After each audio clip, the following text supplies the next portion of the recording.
아름답고 귀한 찬양 진심으로 감사합니다. 주님 따라가는 길에 어떤 험산 줄령이 있고 비바람이 친다고 해도 정말 우리가 끝까지 전진해서 하나님 나라에 안전하게 도달할 수 있는 사람들 되기를 간절히 기원합니다. 마태, 마가, 누가, 요한 4개의 복음서 가운데 먹는 이야기가 가장 많이 나오는 복음서가 어느 복음서일까요? 이게 바로 누가복음입니다. 누가복음에만 나오는 이야기가 있습니다. 누가복음 15장에 나오는 탕자의 비유는 마태나 마가나 요한복음에 나오지 않습니다. 누가복음 15장에 나오는 탕자의 비유도 결국은 맨 마지막에 자식이 돌아왔을 때 잔치 벌이는 이야기로 끝나고 있습니다. 누가복음에 나오는 또 다른 이야기가 하나 있습니다. 누가복음 19장에 나오는 부자와 거지 나사로의 비유, 이것도 다른 복음서에는 나오지 않습니다. 이 부자와 거지 나사로의 비유에도 보면 부자가 날마다 호화롭게 잔치를 벌였다 그랬고, 나사로는 먹을 것이 없어 굶주렸다고 하는 이야기가 나옵니다. 여러분은 천국을 어떤 곳이라고 생각하십니까? 평생을 배고프게 살아간 사람은 천국은 먹을 곳이 풍성한 곳이라고 생각할 것입니다. 성경은 정말 천국이 먹거리가 풍성한 곳이라고 우리에게 이야기해 주고 있습니다. 평생 피곤하게 잠자지 못하고 피곤한 마음으로 살았던 사람들은 천국 가면 실컷 잠을 잘 수 있을 거다, 이렇게 생각하시는 분도 있을 것 같습니다.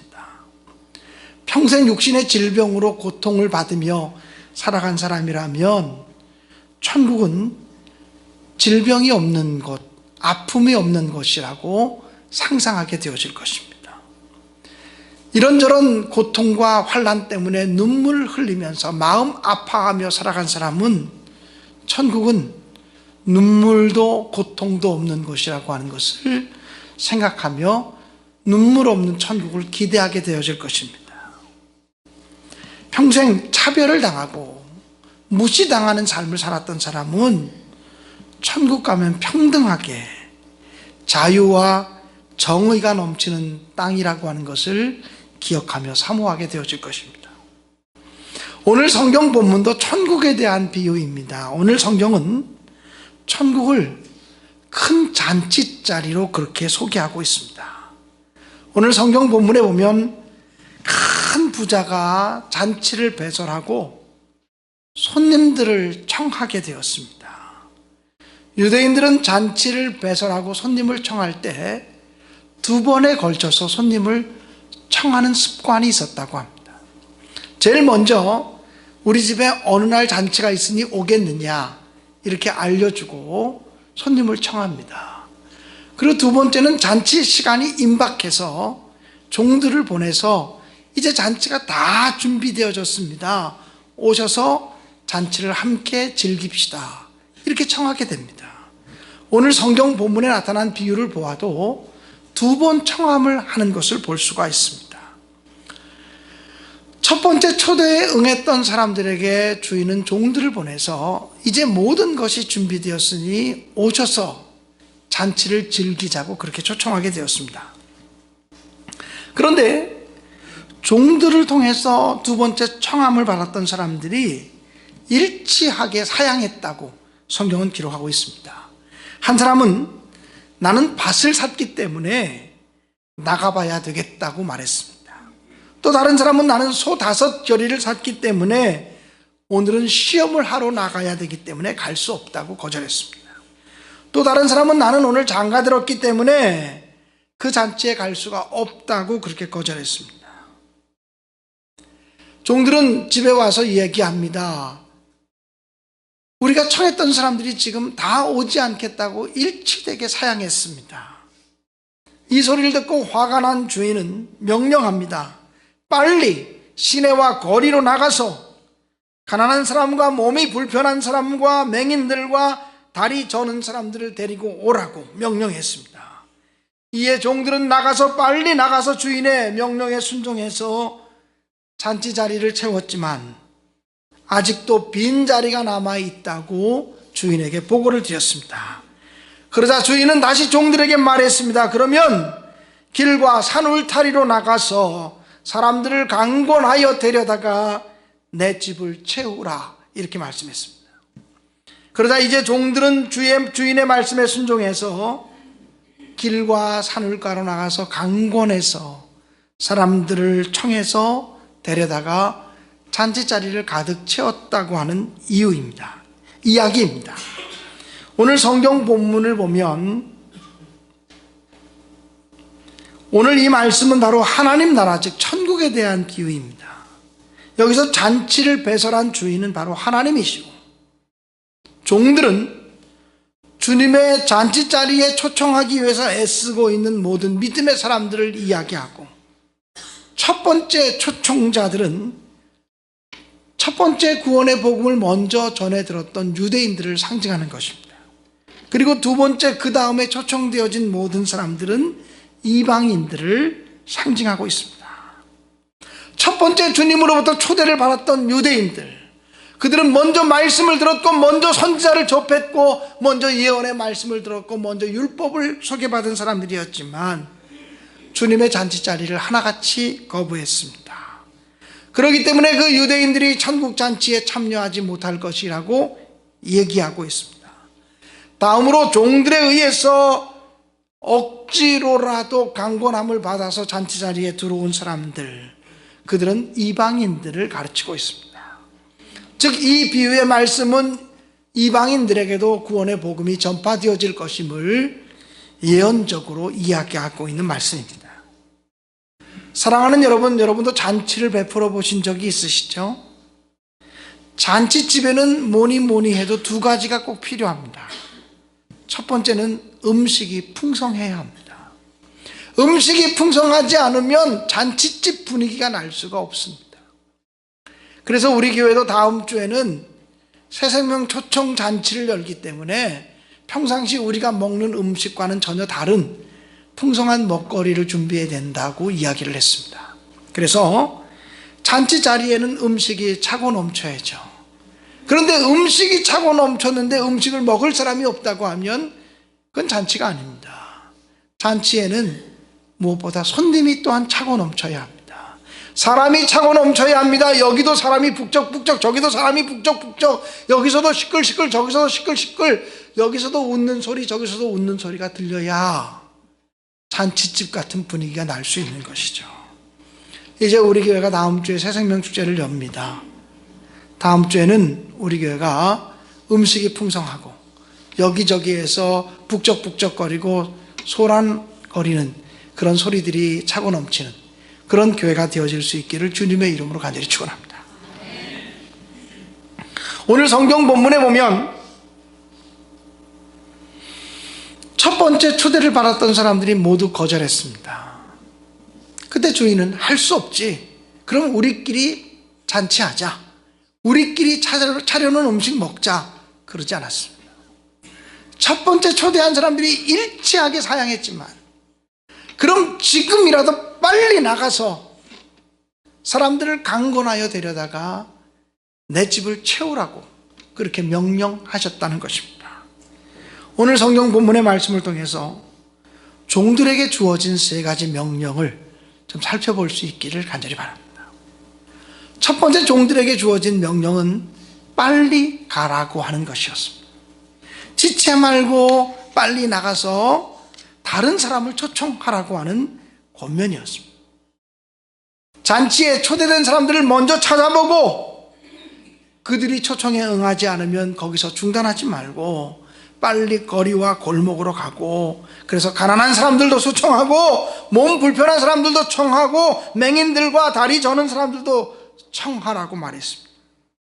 그리고도 자리가 남아있다고 얘기하자 길과 산을 다리로 나가서 눈에 보이는 모든 사람들에게 강권해서 그들을 데리고 오라고 이야기했습니다. 우리가 아무리 좋은 생각을 가지고 있고 아무리 좋은 비전을 가지고 있고 아무리 좋은 계획을 가지고 있다고 할지라도 몸으로 움직여 행동하지 아니하면 아무런 의미가 없습니다. 마틴 루터가 종교개혁을 일으킬 때에 그의 친구 중에 한 사람이 마틴 루터에게 늘 이렇게 말했다고 합니다. 내가 자네를 위해서 늘 기도하고 있어. 누구보다 간절히 기도하고 있어. 그리고 그 친구는 자기 친구 마틴 루터가 종교개혁을 잘 이루기를 위해서 기도해 주었다고 합니다. 그런데 어느 날 그 기도하던 친구가 꿈을 꾸었습니다.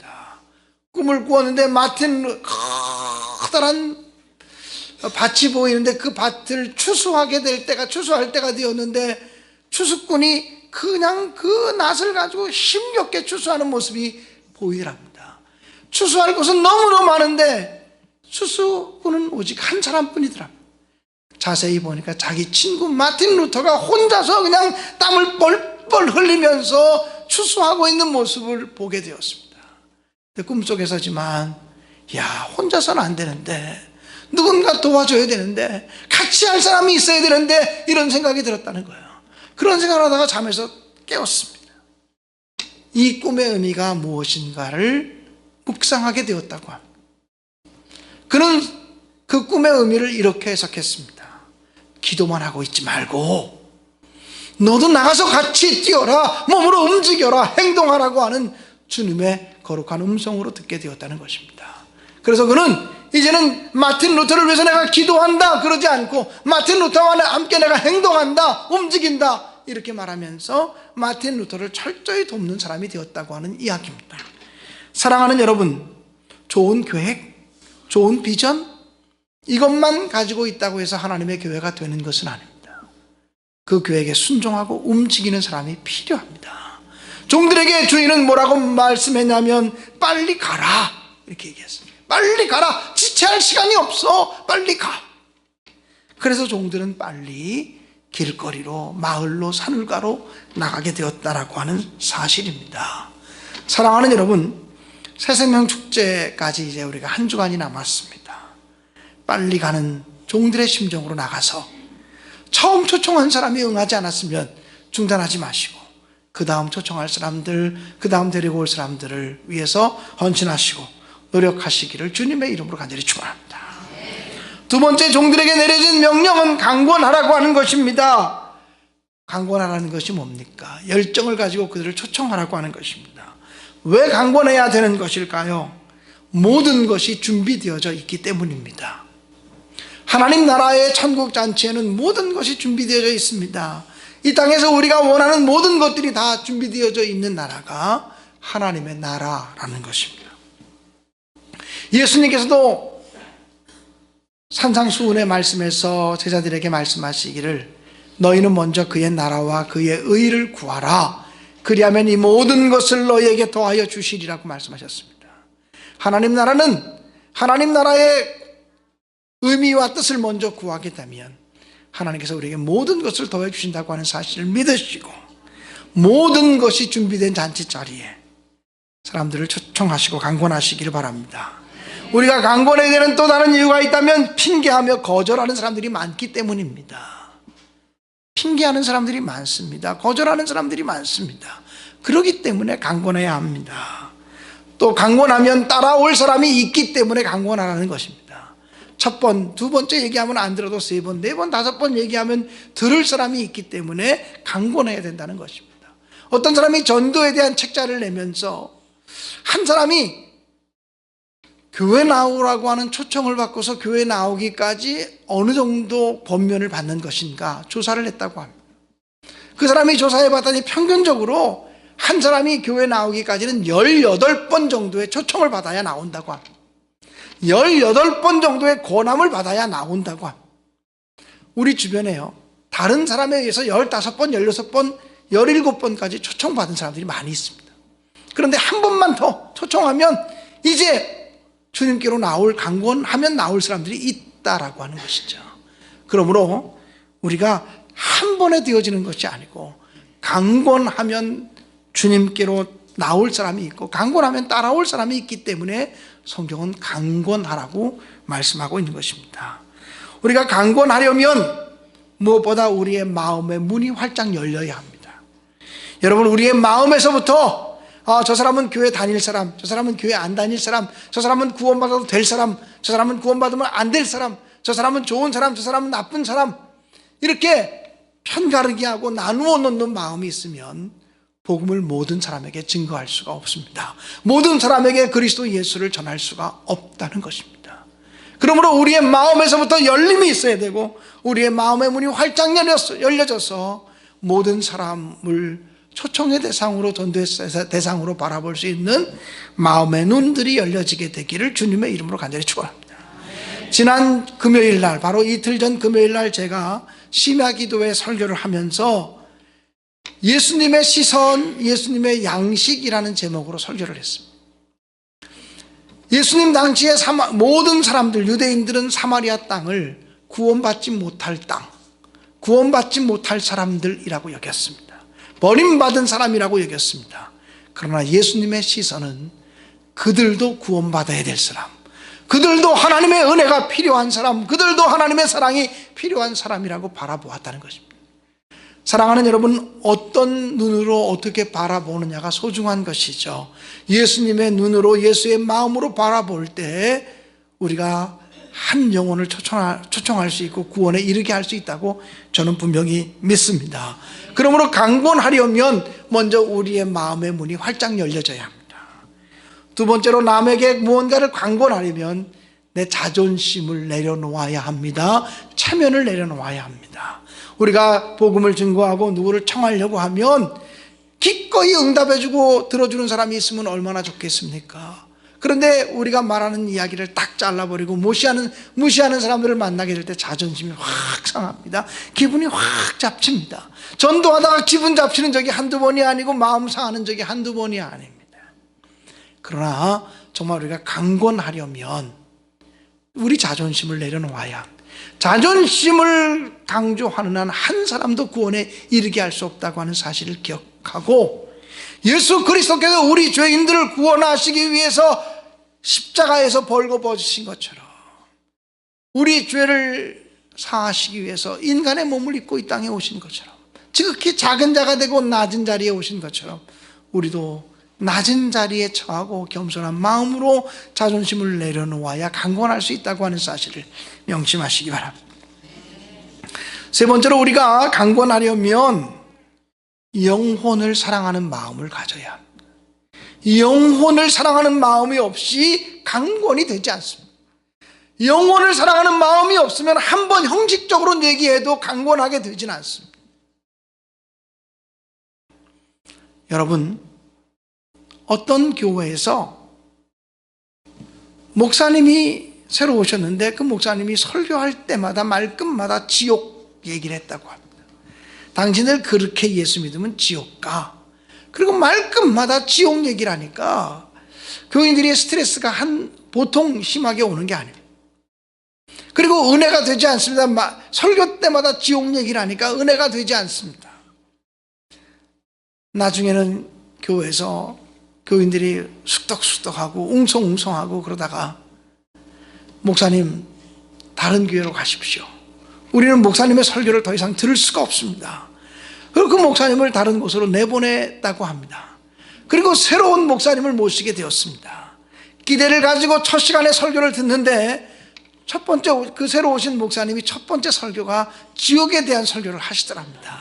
아이고, 이거 큰일 났다. 어쩌다 한번 하는 거겠지. 근데 그 다음 주일날도 또 지옥에 대한 설교를 합니다. 말끝마다 그분도 지옥에 대한 설교를 합니다.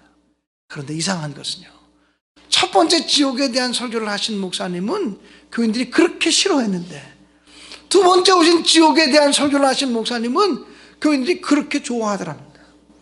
이게 어떻게 된 거죠? 똑같이 지옥에 대한 이야기를 하는데 어떤 분의 목사님, 어떤 분은 싫어하고 어떤 분은 좋아하는, 이게 어떻게 된 거죠? 그래서 교인들에게 물어보았다고 합니다. 아니, 똑같이 목사님이 지옥에 대한 설교를 하시는데 첫 번째 설교를 하신 분은 쫓아내더니 두 번째 설교하시는 그 지옥에 대한 설교를 하시는 목사님은 교인들이 그렇게 좋아하고 존경하는 이유가 뭐냐? 그랬더니 교인들이 그렇게 얘기하더랍니다. 첫 번째 목사님은 지옥에 대한 설교를 할 때마다 우리를 정죄하듯이, 야단치듯이, 책망하듯이, 너희들 그렇게 신앙생활하면 지옥 가, 당신들 그렇게 신앙생활하면 지옥 가 하고 우리를 매 시간마다 야단쳤습니다. 책망했습니다. 그런데 두 번째, 지금 우리가 모시고 있는 목사님은 날마다 지옥에 대한 설교를 하지만 그분의 가슴속에는 영혼을 사랑하는 마음이 가득합니다. 그 목사님의 영혼 사랑하는 마음이 우리에게 읽혀지고 느껴집니다. 한 사람이라도 지옥 가면 안 되겠다라고 하는 그 영혼 사랑하는 마음이 우리의 마음에 느껴집니다. 두 번째 오신 목사님은요, 지옥에 대한 설교를 하실 때마다 눈물을 흘리십니다. 한 사람이라도 지옥 가면 안 되겠기에 지옥 가면 안 된다는 얘기를 하시면서 안타까운 마음으로 영혼을 사랑하는 마음으로 설교하시기 때문에 시간마다 눈물을 흘리며 설교하십니다. 똑같은 지옥 얘기도 똑같은 지옥 이야기가 아닙니다 라고 이야기하더랍니다. 무슨 차이입니까? 영혼에 대한 사랑의 차이라고 저는 분명히 믿습니다. 사랑하는 여러분, 우리가 남에게 무언가를 강권하려면 내가 믿는 진리에 대한 확신이 있어야 돼요. 내가 믿는 진리, 내가 믿는 예수 그리스도에 대한 확신이 없이 어떻게 강권할 수 있습니까? 또 영혼을 사랑하는 마음이 없이 강권할 수 없다고 하는 사실을 기억하시고, 영혼을 사랑하는 마음으로 강권하시기를 주님의 이름으로 간절히 축원합니다. 또 우리가 강권하는 사람이 되려면 하나님 명령에 대한 두려운 마음을 가져야 합니다.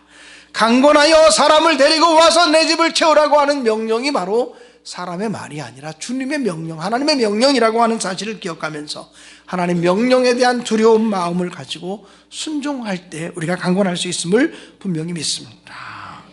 세 번째, 제자들에게 내려진 가장 큰 명령이 있다면 데려다가 빈자리를 채우라고 하는 것입니다.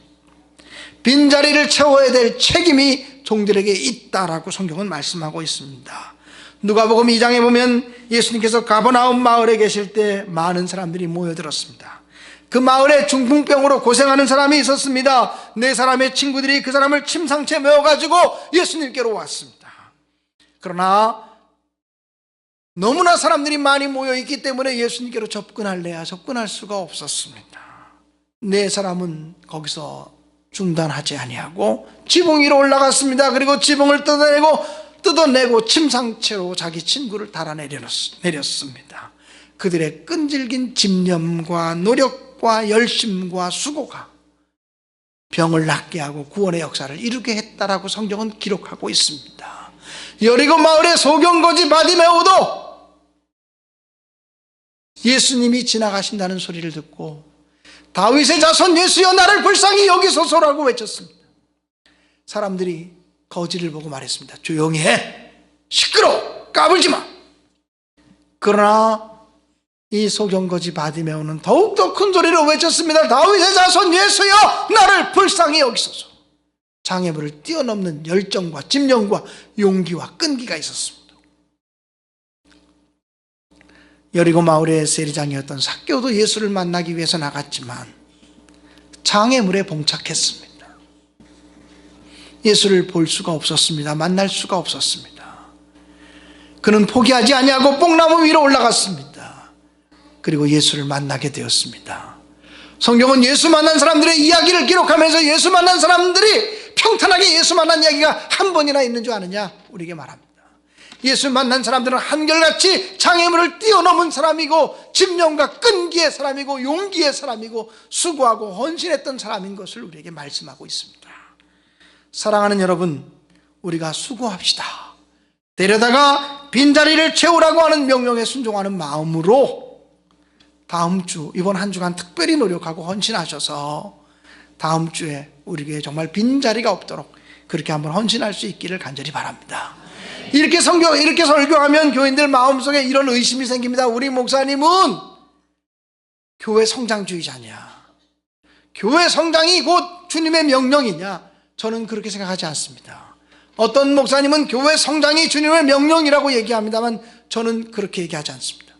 교회 성장이 주님의 명령이 아니라 영혼 구원이 주님의 명령입니다. 영혼을 구원하는 것이 주님의 명령이기 때문에 다음 주 우리 교회를 초청하는 것이 영혼 구원을 위한 매개체가 되고 첫 단추가 되기를 소원하는 마음으로 초청하자고 하는 것이지 단순히 우리 교회만 부흥하자고 하는 의미에서 하는 말씀은 아닙니다. 그러므로 사랑하는 여러분, 교회를 통해서 일하실 하나님의 능력을 경험할 수 있게 되어지기를 주님의 이름으로 축원합니다. 지난주 수요일 날 제가 수요 예배 시간에도 말씀을 증거했습니다만 이 땅의 교회는 완전하지 않습니다. 이 땅의 교회가 완전하지 않은 이유는 사람들이 완전하지 않기 때문입니다. 우리 신내교회는 완전한 교회가 아닙니다. 우리 신내교회가 완전하지 않은 첫 번째 이유는 이 강단에 서 있는 김광현 목사가 완전하지 않기 때문입니다. 이 땅의 교회는 거룩하지 않습니다. 순결하지 않습니다. 이 땅의 교회가, 우리 신내교회가 거룩하거나 순결하지 않은 첫 번째 이유는 담임 목사인 제가 거룩하거나 순결하지 못하기 때문입니다. 그러나 분명한 것은 하나님이 지금도 불완전한 교회를 통해서 일하시고 역사하신다고 하는 사실입니다. 그래서 내가 이 예수를 구주로 고백하는 주는 그리스도시요 살아계신 하나님의 아들입니다라고 고백하는 고백 위에 교회를 세우리니 음부의 권세가, 사단의 권세가 이기지 못하리라고 말씀해 주신 줄로 믿습니다. 그러므로 우리 교회는 불완전하지만 우리 교회를 통해서 구원의 역사를 이뤄가신 하나님의 뜻은 완전한 줄 믿습니다. 그렇기 때문에 우리가 사람들을 초청하자고 하는 것은 단순히 교인들을 채우자라고 하는 의미가 아니라 이 일을 통해서 구원에 이르도록, 천국 잔치에 이르도록 하나님께 우리가 소개해드리고 매개체를 만들어드리자라고 하는 것입니다. 사랑하는 여러분, 그러므로 우리가 최선을 다할 수 있는 한 주간이 되어질 수 있기를 주님의 이름으로 간절히 축원합니다. 제가 초등학교 때 주일학교 선생님으로부터 들었던 예화입니다. 그러니까 제가 초등학교 때 주일학교 선생님 통해서 들었던 이야기니까 아무리 짧게 잡아도 47, 8년이 지난 이야기 같습니다. 45, 6년이 더 지난 이야기 같아요. 그런데 이 이야기가 제 머릿속에 떠나지 않습니다. 어떤 아이가 5살짜리 어린아이가 전도를 해야 되겠다고 생각을 했습니다. 아마 유치부 선생님이 전도하라고 그렇게 강조했던 것 같습니다. 이 5살짜리 아이가 전도를 해야 되겠다고 생각을 했습니다. 이 5살짜리 어린아이에게는 자기 친구가 있었습니다. 자기 친구 집은 대학 교수님, 그 아버지가 대학 교수인 그 집이었습니다. 이 아이는 늘 자기 친구 집에 가서 놀곤 했습니다. 하루도 빠지지 않고 친구 집에 가서 놀았습니다. 그러면 친구 아버지와 친구 엄마가 얼마나 친절하게 그 자기를 이렇게 대해주는지, 마치 친아들처럼 그렇게 밥도 먹여주고 그리고 사랑해 주었습니다. 그래서 친구 아버지고 친구 엄마지만 정말 가깝게 지냈습니다. 그런데 그 집에 가보면 자기는 예수 믿는 집안이고 음식 먹을 때마다 기도하는데 그 집 가면 예수 믿는 집안이 아니라 음식 먹을 때 기도하지 않습니다. 이 어린 꼬마의 마음속에 내가 그 집 가서 전도해야 되겠다, 이런 마음을 품었습니다. 그래서 그 집 가서 이렇게 밥을 먹고 간식을 먹는 시간이었는지 밥을 먹는 시간에 이 아이가 친구 아빠를 향해서 이야기합니다. 아저씨, 예수 믿어야 천국 가요. 예수 믿어야 천국 갑니다. 그랬더니 이 아저씨가 굉장히 친절한 아저씨고 대학 교수인데 예수 얘기를 하니까 얼굴이 확 굳습니다. 그러더니 너 우리 집에 와서 예수 얘기하지 마라. 우리 집은 예수 안 믿는 집안이니까 우리 집에 와서 예수 얘기하지 말고 교회 얘기하지 말라, 이렇게 얘기합니다. 그래서 이 아이가 주눅이 들어서 집에 왔습니다.